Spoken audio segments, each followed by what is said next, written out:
ಎಲ್ರಿಗೂ ನಮಸ್ಕಾರ. ಮಹಾಕುಂಭ ಸೀರೀಸ್ನ 3ನೇ ಭಾಗಕ್ಕೆ ನಿಮಗೆಲ್ಲ ಆತ್ಮೀಯ ಸ್ವಾಗತ. ನಾವು ಕಾಶಿಯಲ್ಲಿ 2 ದಿನ ಇದ್ವಿ. ಸಾರನಾಥಕ್ಕೆ ಹೋಗಿದ್ವಿ. ಹಾಗೆ ವಿಶ್ವನಾಥನ ದರ್ಶನ ಪಡೆದು ಗಂಗಾರತಿಯನ್ನು ನೋಡಿ ಈಗ ಪ್ರಯಾಗದ ಕಡೆಗೆ ಪ್ರಯಾಣ ಬೆಳೆಸಿದ್ವಿ.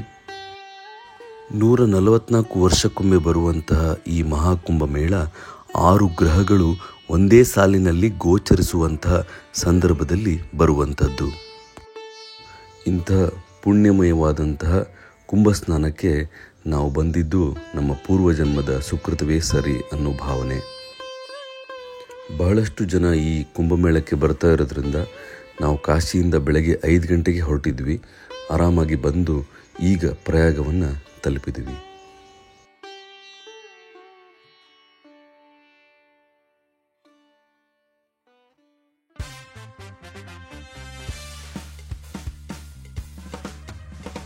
ನಾವು ಎರ್ಟಿಗಾದಲ್ಲಿ ಬಂದಿದ್ವಿ ಗಾಡೀಲಿ.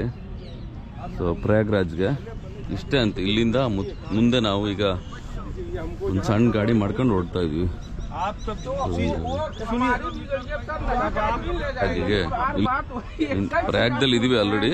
ಸಂಗಮಕ್ಕೆ ಇನ್ನೂ ದೂರ ಇದೆ, ಹಂಗಾಗಿ ಟೆಂಪೋದಲ್ಲಿ ಹೋಗ್ಬೇಕು, ಆಟೋದಲ್ಲಿ ಅದೆಲ್ಲ ಹೋಗ್ಬೇಕು. ಆಮೇಲೆ ಅಲ್ಲಿಂದ ನಡ್ಕೊಂಡು ಹೋಗ್ಬೇಕಾಗುತ್ತೆ. ಎಷ್ಟು ದೂರ ಅಂತ ಗೊತ್ತಿಲ್ಲ ಇನ್ನು.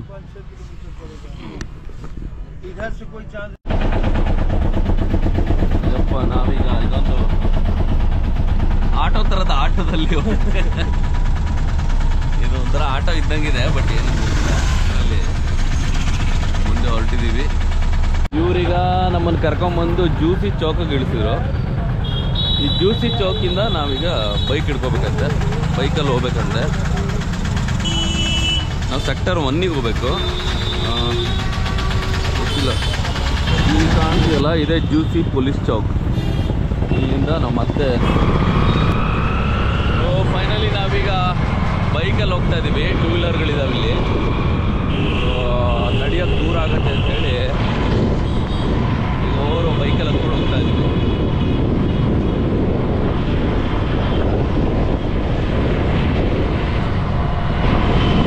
ಕಾರಿಂದ ಆಟೋಗೆ ಬಂದು ಅಲ್ಲಿಂದ ಈಗ ಬೈಕ್ ಕಡೆಗೆ ವೆಹಿಕಲ್ಸ್ ಬಿಡ್ತಾ ಇಲ್ಲ, ಹಾಗಾಗಿ ಬೈಕಲ್ಲಿ ಹೋಗ್ಬೇಕು ಇವಾಗ.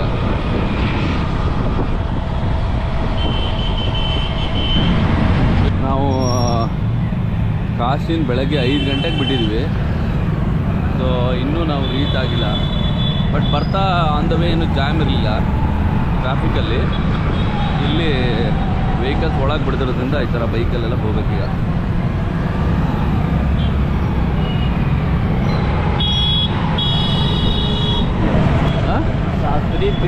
ಶಾಸ್ತ್ರಿ ಬ್ರಿಡ್ಜ್. ಹಾಂ, ಇವಾಗ ನಾವು ಶಾಸ್ತ್ರಿ ಬ್ರಿಡ್ಜ್ ಮೇಲೆ ಹೋಗ್ತಾ ಇದ್ವಿ.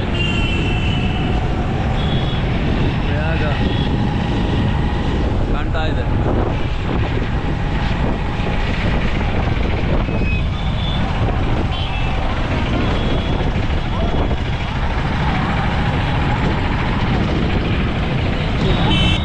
ಈಗ ನಾವು ಚುಂಗಿ ಅನ್ನೋ ಜಾಗದಲ್ಲಿ ಇಳಿದಿದ್ದೀವಿ.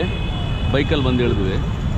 ಸೊ ಇಲ್ಲಿಂದ ನಡ್ಕೊಂಡು ಹೋಗ್ಬೇಕಂತೆ ಚುಂಗಿಯಿಂದ. आप कितना दूर चलना है? 100 मीटर बगल में संगम टेंट. ಓಕೆ, ಇಲ್ಲಿಂದ ಪೆರೇಡ್ ಗ್ರೌಂಡ್ ಇದೆ, ಅಲ್ಲೇ ಸಂಗಮ್ ಟೆಂಟ್ಸ್ ಇರೋದಂತೆ. ಸೊ ಇಲ್ಲಿಂದ ಒಂದು ಸ್ವಲ್ಪ ದೂರದಲ್ಲಿ 100 ಮೀಟರ್ ನಡ್ಕೊಂಡು ಹೋದರೆ ನಮ್ಮ ಜಾಗಕ್ಕೆ ನಾವು ತಲುಪ್ತೀವಿ ಈಗ. ಸೊ ಹೊರಟಿದ್ದೀವಿ. ಇಷ್ಟೊಂದು ಚೆನ್ನಾಗಿದೆ. ಗೇಟ್ ತೆಗಿತಾ ಇಲ್ಲ.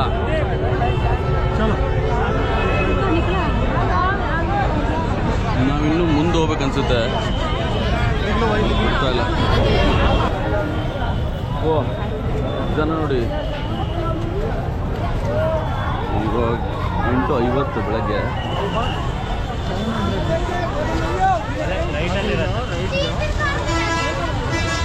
ನಮ್ಮ ಟೆಂಟ್ ಇಲ್ಲೇ ಇಲ್ಲ ಇದೆ, ಈ ಕಡೆಗೆ ಹುಡುಕ್ಬೇಕು. देखो इधर.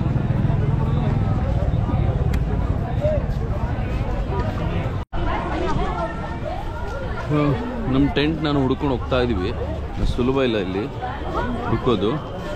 ಸೊ ಈ ಕಡೆಯಿಂದ ಹೋಗಬೇಕು ಅಂತ ಹೇಳ್ತಾ ಇದ್ದಾರೆ. ಆ ಕಡೆ ಸಂಗಮ ಇದೆ ಆ ಸೈಡಲ್ಲಿ. ಸೊ ನಾವು ಅದರ ಅಪೋಸಿಟ್ ಸೈಡಲ್ಲಿ ಒಂದು ಟೆಂಟ್ ಹುಡ್ಕೊಂಡು ಹೋಗ್ತಾ ಇದ್ವಿ. ಟೆಂಟ್ ಸಂಗಮಕ್ಕೆ ಹತ್ರ ಇದೆ ನಾವು ಉಳ್ಕೋತಿರೋ ಟೆಂಟು. ನಾವಿನ್ನು ನಮ್ಮ ಟೆಂಟ್ ಸಿಟಿನ ಹುಡುಕ್ತಾ ಇದ್ದೀವಿ. ಒಂದು 3 ಕಿಲೋಮೀಟ್ರ್ ನಡೆದಾಯ್ತು ಇವಾಗ. ಎಲ್ಲಿದೆ ಅಂತ ಇನ್ನೂ ಸರಿಯಾಗಿ ಗೊತ್ತಾಗ್ತಿಲ್ಲ. ಇಲ್ಲೆಲ್ಲ ಮುಂದೆ ಇರಬೇಕು ಅಂತ ಹೇಳ್ತಾ ಇದ್ದಾರೆ. ಸಂಗಮ್ ಟೆಂಟ್ ಸಿಟಿ ಕೇಳಬೇಕಿದೆ. 5 ಕಿಲೋಮೀಟ್ರ್ ನಡೆದ್ಮೇಲೆ ನಾವೀಗ ನಮ್ಮ ಟೆಂಟ್ ಹೌಸ್ ಥರ ಬಂದಿದ್ವಿ.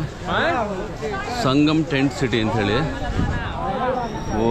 ಹುಡುಕಿ ಸಾಕಾಗೋಯ್ತು. ಫೈನಲಿ ನಮ್ಗೆ ಸಿಕ್ಕಿದೆ. ಸಂಗಮಕ್ಕೆ ಬರೋರು ಲಗೇಜ್ನ ಕಮ್ಮಿ ಇಟ್ಕೊಂಡ್ಬರ್ಬೇಕು, ಯಾಕೆಂದರೆ ತುಂಬ ಓಡಾಡೋದಿರುತ್ತೆ. ಇಲ್ಲಿ ನಡೆಯೋದು ತುಂಬ ಇರುತ್ತೆ.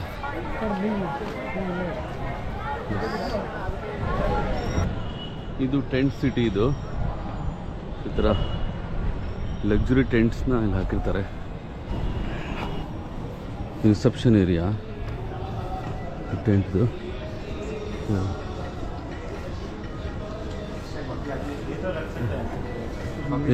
ಇದೆಷ್ಟಾಯ್ತು ಅರ್ಜುನ್ ಟೆಂಟ್ಗೆ? ಒಂದು ಟೆಂಟ್ಗೆ 28,000. 28,000 ಒಂದು ಟೆಂಟ್ಗೆ? 2 ಅಕೊಮಿಡೇಷನ್.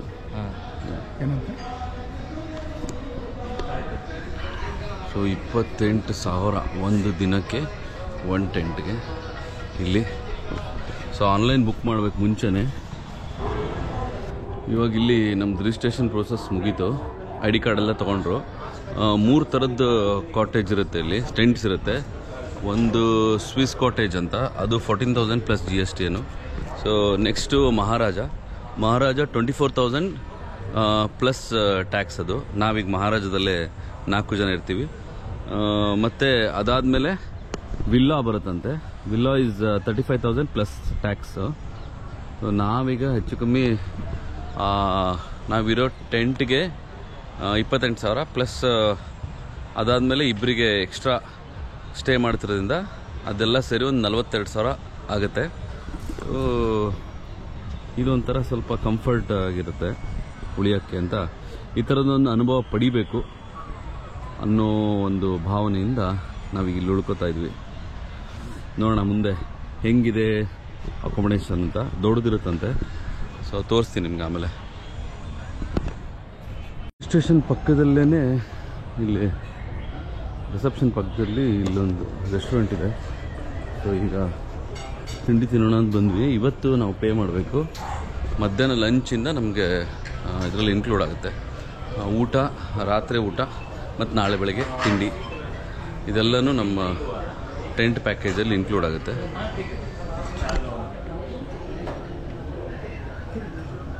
ಬಫೆಯಲ್ಲಿ ನಾವೀಗ ಟೆಂಟ್ ಕಡೆ ಹೋಗ್ತಿದ್ದೀವಿ. ನಮ್ಮದು ಮಹಾರಾಜ ಟೆಂಟ್. ಸೊ ಟೆಂಟಲ್ಲಿ 4 ಜನ ಇರ್ತೀವಿ. ಇಂತಹ ಕೋಟಿಗಟ್ಟಲೆ ಜನ ಬಂದು ಹೋಗ್ತಿರುವಂಥ ಜಾಗದಲ್ಲಿ ಇಂಥದ್ದೊಂದು ವ್ಯವಸ್ಥೆಯನ್ನು ಮಾಡಿದ್ದಾರೆ ಕುಂಭಮೇಳದವರು.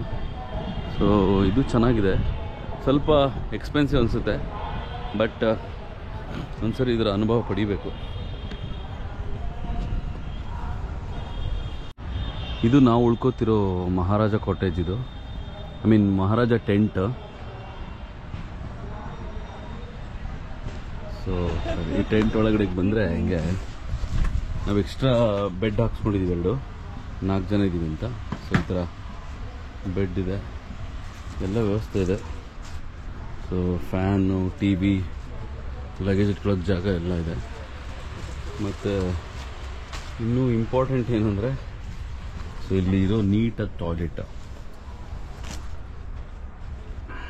ತುಂಬ ಚೆನ್ನಾಗಿದೆ. ಈ ವ್ಯವಸ್ಥೆ ಎಲ್ಲ ಇಲ್ಲಿ ಸ್ನಾನ ಮಾಡುವ ಜಾಗ.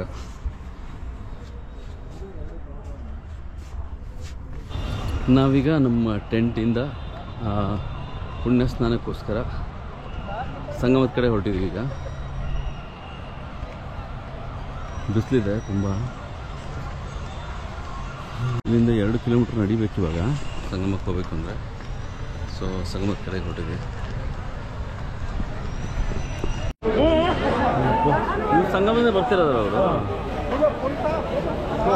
ಸಿಕ್ಕಾಪಟ್ಟೆ ಜನ ಇದೆ.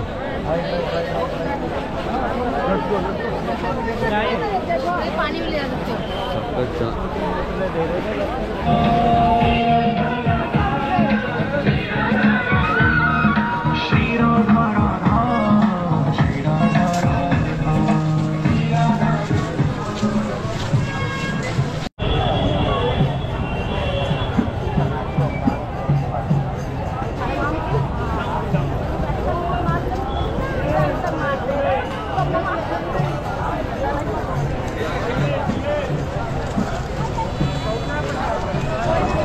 ಅಲ್ಲಿ ಮುಂದೆ ಕಾಣ್ತಿರೋದು ಸಂಗಮ ದ್ವಾರ. ಸೊ ಅಲ್ಲಿಂದ ಮುಂದೆ ಹೋದರೆ ಸಂಗಮ ಸಿಗುತ್ತೆ. ತುಂಬ ನಡಿಬೇಕು.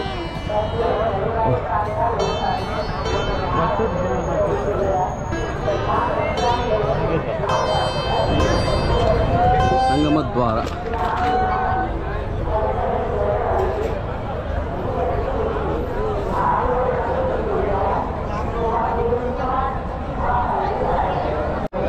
ನಾವೀಗ ನಮ್ಮ ಟೆಂಟಿಂದ 3 ಕಿಲೋಮೀಟರ್ ನಡ್ಕೊಂಬಂದ್ವಿ. ನಡ್ಕೊಂಬಂದ್ಮೇಲೆ ಸಂಗಮ ಕಾಣ್ತಾ ಇದೆ. ಇಲ್ಲಿ ತುಂಬ ಜನ ಇದ್ದಾರೆ.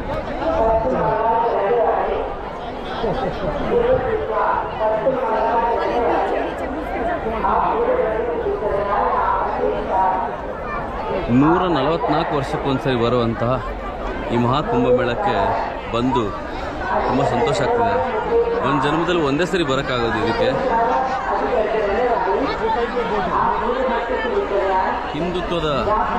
ಹಿಂದುತ್ವದ ಮಹಾಸಂಗಮ ಅಂತ ಹೇಳಿ ತಪ್ಪಾಗೋದಿಲ್ಲ.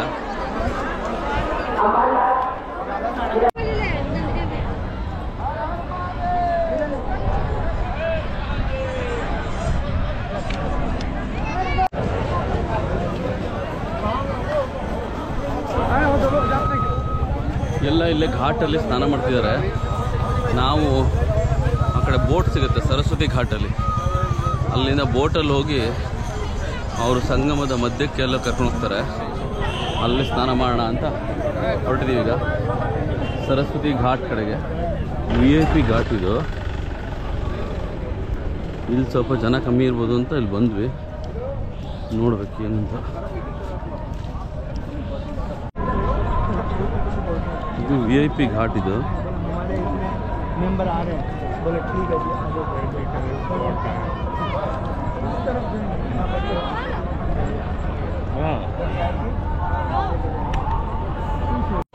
ಸರಸ್ವತಿ ಸರಸ್ವತಿ ಘಾಟ್ಗೆ ಹೋಗ್ಬೇಕಾದ್ರೆ ಒಂದು ಕೋಟೆ ಇದೆ ಅದ್ಭುತವಾದದ್ದು.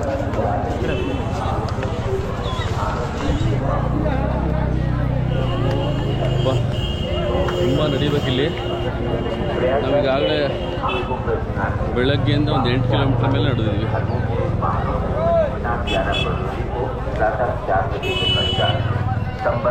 ಈಗ ಸಂಗಮ್ ಘಾಟಿಗೆ ಬಂದ್ವಿ ಕೊನೆಗೆ.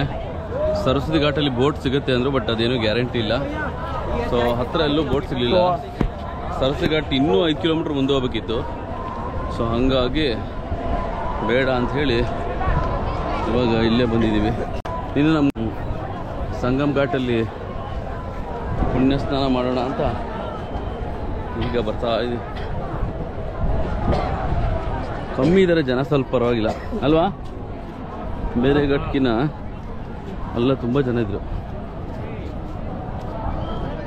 ತುಂಬ ನಡಿಬೇಕು, ಅಷ್ಟು ಸುಲಭ ಇಲ್ಲ. ಇಲ್ಲಿ ಜನ ಇದ್ದಾರೆ ತುಂಬ.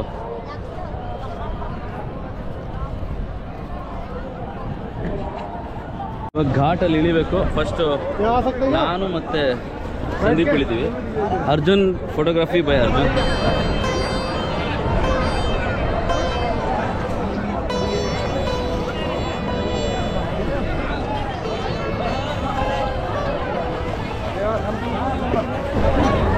ಹರ್ ಹರ್ ಮಹಾದೇವ್.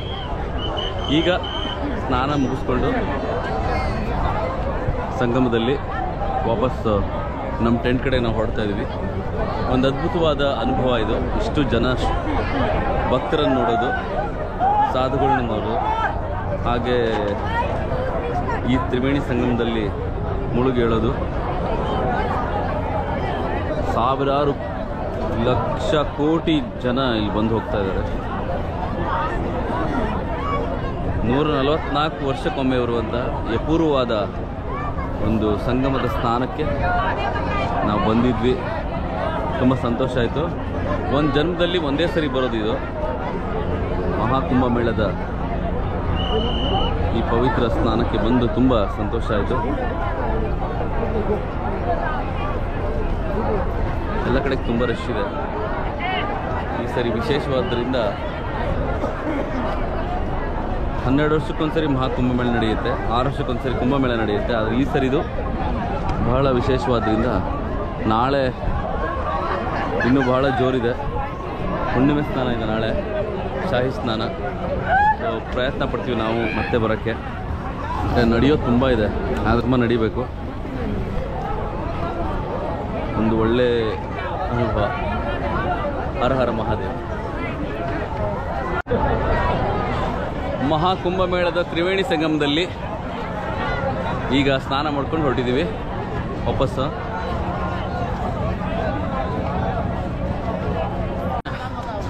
ಮತ್ತು ನಮ್ಮ ಅರ್ಜುನ್ ಮತ್ತು ಚೇತನ್ ಅವರು ಎಲ್ಲ ಸೇರಿ ಪ್ಲ್ಯಾನ್ ಮಾಡಿ ಇವಾಗ ನಾವು ಬರೋ ಥರ ಆಯಿತು. ಆ್ಯಂಡ್ ತುಂಬ ಒಳ್ಳೆ ಜಾಗದಲ್ಲಿ ನಾವು ಉಳ್ಕೊಂಡಿದ್ದೀವಿ. ನಾನು ಅದಕ್ಕೂ ಮುಂಚೆ ಹೇಳ್ದಂಗೆ ಟೆಂಟಲ್ಲಿ, ಮಹಾರಾಜ ಟೆಂಟಲ್ಲಿ. ಅದು ಕೂಡ ಸುಲಭ ಅಲ್ಲ ಸಿಗೋದು. 3 ತಿಂಗಳು ಮುಂಚೆ ಮಿಸ್ಟರ್ ಅರ್ಜುನ್ ಅವರು ಅದನ್ನು ಟೆಂಟ್ ಬುಕ್ ಮಾಡಿದ್ದಾರೆ. ಹಾಗಾಗಿ ನಾವು ಅಲ್ಲಿಗೆ ಸ್ಟೇ ಮಾಡೋಂಗಾಯಿತು. ಅದ್ಭುತವಾದ ಅನುಭವ.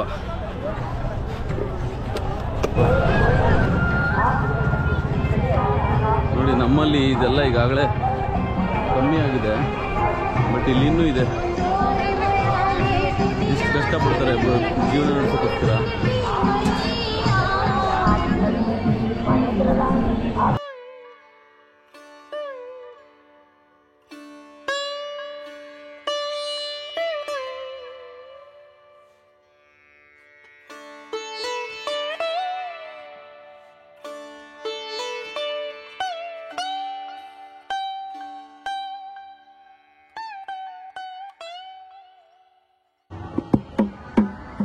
ಕಾಂತ ಕೆಳೆ ಕರುಣದಿಂದ ಬಂತು ಕಾಣೆ ಹುಬ್ಬಿ ಮಳೆಯೋ. ಕಾಂತ ಕೆಳೆ ಕರುಣದಿಂದ ಬಂತು ಕಾಣೆ ಹುಬ್ಬಿ ಮಳೆಯೋ. ಎಂತೋ ಶಿಶುನಾಳ ದೇಶ ತಾನು, ಎಂತೋ ಶಿಶುನಾಳ ದೇಶ ತಾನು. ನಿಂತು ಪೊರೆವನು ಎಂದು ನಂಬಿದೆ ಸೋರುತ್ತಿಹುದು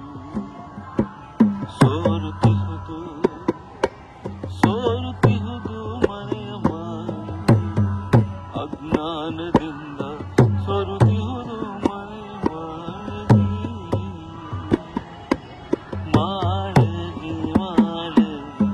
ಸೊರುತ್ತಿಹುದು ಮನೆಯ ಮಾಳಗೆ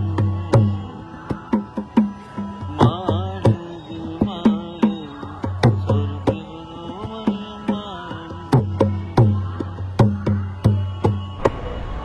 ಹರ ಹರ ಮಹಾದೇವ್. ಶುಭೋದಯ. ಇವತ್ತು ಫೆಬ್ರವರಿ 12ನೇ ತಾರೀಕು.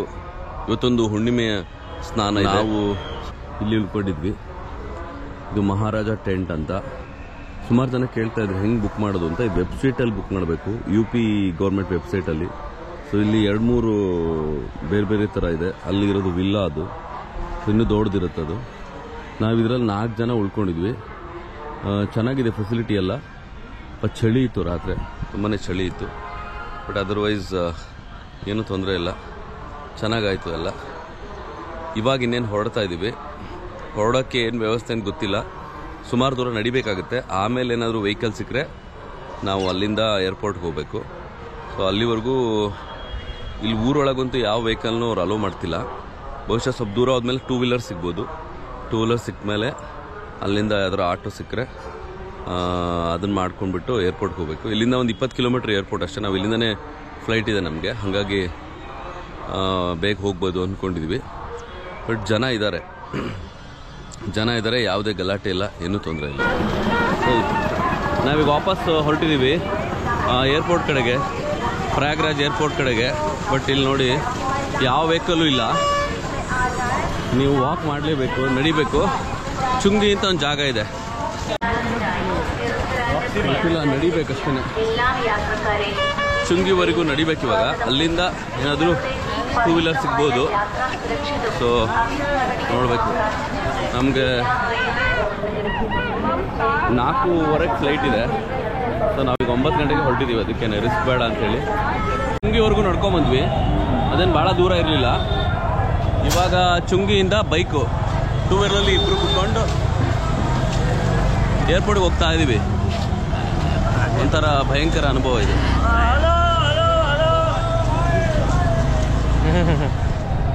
144 ವರ್ಷಕ್ಕೊಂದ್ಸರಿ ಬರುವಂತಹ, ಒಂದು ಜನ್ಮದಲ್ಲಿ ಒಂದೇ ಸರಿ ಬರುವಂತಹ ಮಹಾಕುಂಭಮೇಳಕ್ಕೆ ನಾವೀಗ ಬಂದು ಸ್ನಾನ ಮಾಡಿ ಪುನೀತರಾಗಿದ್ದೇವೆ. ಇದೇ ಚಂದ್ರಶೇಖರ್ ಆಜಾದ್ ಪಾರ್ಕ್. ಇದು ಚಂದ್ರಶೇಖರ್ ಆಜಾದ್ ಅವರು ಕೊನೆಗೆ ಮರಣ ಹೊಂದಿದ್ದಿದೆ ಪಾರ್ಕಲ್ಲಿ.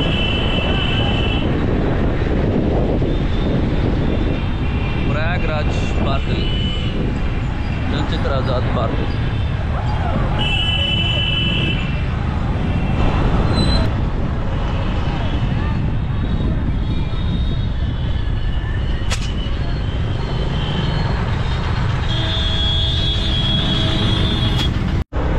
ಬಿಹಾರ್ಗೆಲ್ಲ ನಾವೀಗ ಹೋಗ್ತಿರೋ ಈ ರೋಡ್ ಇದೆಯಲ್ಲ, ಇದು ಗ್ರ್ಯಾಂಡ್ ಟ್ರಂಕ್ ರೋಡ್ ಅಂತ ಹೇಳಿ ಇದೆ. NH1. ನಾವು NH47 NH ಎಲ್ಲ ನೋಡ್ತೀವಲ್ಲ ಈಗ. ಸೊ ಇದು ಮೊದಲನೇ NH ಇದೆ. ಸೊ ವಾರಣಾಸಿ, ಪ್ರಯಾಗ ಎಲ್ಲ ಕನೆಕ್ಟ್ ಮಾಡುವಂಥ ರೋಡ್ ಇದು. ನೋಡಿ, ಇದು ರೋಡೇ NH1 ನ್ಯಾಷನಲ್, ಮೊದಲನೇ ನ್ಯಾಷನಲ್ ಹೈವೇ. ಇವಾಗ ಎದುರುಗಡೆ ಕಾಣ್ತಿರೋದು ಪ್ರಯಾಗ್ರಾಜ್ದು ಏರ್ಪೋರ್ಟ್ ಇದು. ಸೊ ನಾವು ಅಲ್ಲಿಂದ ಕುಂಭಮೇಳದಿಂದ ಟೂ ವೀಲರ್ ಬಂದ್ವಿ. ಒಂದು ಇಬ್ಬರನ್ನ ಕರ್ಕೊಂಬರ್ತಾನೆ ಒಂದು ಗಾಡೀಲಿ. 1000 ರೂಪಾಯಿ ತೊಗೊಂಡ್ರು. ಸೊ ಏರ್ಪೋರ್ಟಿಗೆ ಈಗ ರೀಚ್ ಆದ್ವಿ. ಇಲ್ಲಿಗೆ ನಮ್ಮ ಕುಂಭಮೇಳದ ತೀರ್ಥಯಾತ್ರೆ ಸಂಪನ್ನ ಆಯಿತು. ಕಾಶಿಯಿಂದ ಪ್ರಯಾಗ್ರಾಜ್ಗೆ ಬಂದು ಪುಣ್ಯ ಸ್ನಾನ ಮುಗಿಸಿ ಇವಾಗ ವಾಪಸ್ ಬೆಂಗಳೂರು ಕಡೆ ಹೋಗ್ತಾ ಇದ್ದೀವಿ. ಎಲ್ಲರಿಗೂ ಶುಭವಾಗಲಿ. ಹರ ಹರ ಮಹಾದೇವ್. ಹರ ಹರ ಮಹಾದೇವ್.